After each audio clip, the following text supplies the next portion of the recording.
I'm Liz Solberg, and I am actually the Natural Resources Coordinator for the Indiana State League, but I come to you today as one of the tri-chairs of our local environmental committee with the League of Women Voters of Greater Lafayette, and we can punch that, I guess, here. And there, yeah, it's up there. You can see that. And as I say, of course, this is from Indiana. I come to you from the Wabash River watershed, spanning much of our state and parts of Illinois and Ohio. We are, unfortunately, one of the 3 Mississippi River subbasins that deliver the highest nutrient loads to the Gulf of Mexico, which contributes, of course, to the Gulf's hypoxic zone. So there's a lot of work to be done. Now, let me start with a little history. Let's see, using our local positions on the Wabash River corridor done decades ago, as well as our national positions, the League works hard to promote water quality and environmentally sustainable development. Now, if you are visiting Purdue University in West Lafayette, you can take this pedestrian bridge across the Wabash River into the city of Lafayette. On both sides of the river, there are lovely trails with ambitious plans to make the whole area an even more vibrant destination of choice. However, 4 decades ago, there were open garbage dumps along these banks of the Wabash River.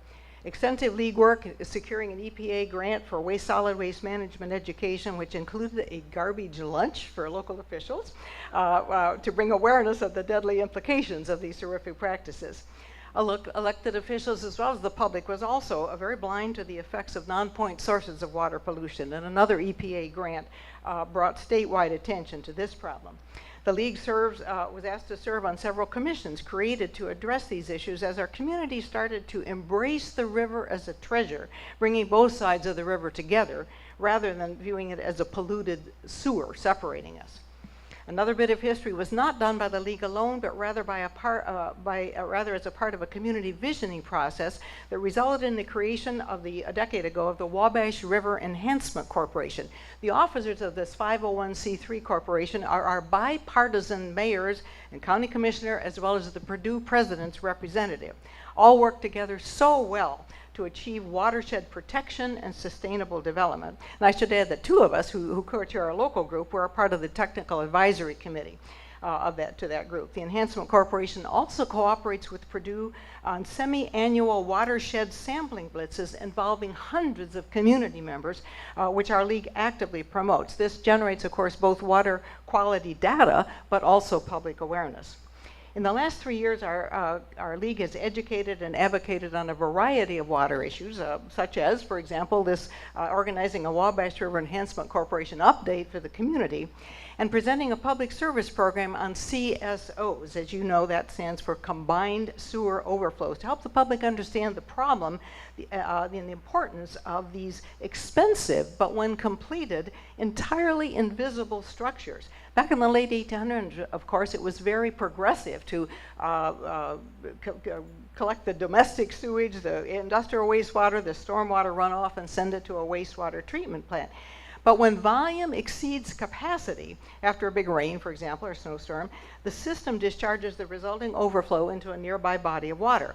Our 2 cities, like many others that have been mentioned here, are making huge investments in these mammoth holding tanks to store that overflow until the plant's treatment capacity catches up. This most recent one will be the size of an NFL football team, field, not team, but field, I can't read myself here, with a concrete foundation 3 feet thick and supported by 800 pilings that go down 40 feet. Not cheap.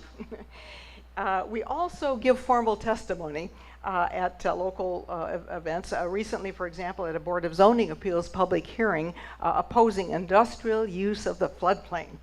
Each year we hold a public program on state legislative environmental issues early in the session, followed by electronic calls to action. 22 this year, either action alerts or issue updates. Much of our effort focuses on stopping bad bills from advancing in the Indiana General Assembly. Last session, there were attempts to take away local control on a number of water quality issues, for example, local control of floodplains and also runoff from construction sites. Both are defeated, at least for now. A little concerned about the next session. In April, we partnered with the Hoosier Environmental Council to sponsor a CAFO workshop. As many of you know, CAFO stands for Concentrated Animal Feeding Operations. 81% of assessed stream miles in Indiana are polluted with unsafe concentrations of pathogens, much of which are attributed to CAFOs. In Indiana, our challenge is twofold: enough funding for enforcement, which we don't have, but also the need for additional safeguards. Notice my use of the word. We don't say regulations. We try and work, we want to appeal to a broader spectrum of allies. All of this recent activity started from a question about league environmental efforts from new members 3 years ago.